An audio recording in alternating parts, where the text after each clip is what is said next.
हमारे वीडियो पसंद आए तो लाइक शेयर कमेंट और चैनल को सब्सक्राइब करना।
राजा मारे पर हो गए तैयारी गा, बघवयावत है बड़े भारी गा। राजा मारे पर हो गए तैयारी गा, बघवयावत है बड़े भारी गा।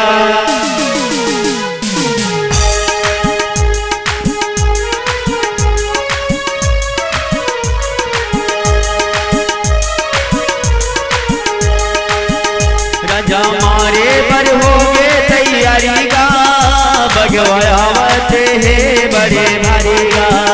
राजा मारे पर हो गए तैयारी गा, बघवयावत है बड़े भारी गा।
मैं तो शेरे बड़ा रखी छसेगा तो लाता हूँ मैं कटेगा। मैं तो शेरे बड़ा रखी छसेगा मैं तो खाऊं तो ला कटेगा।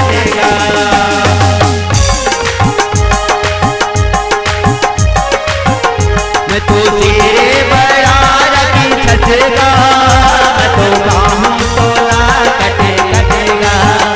मैं तो तेरे बड़ा रखी छसेगा तो लाता हूँ मैं कटेगा।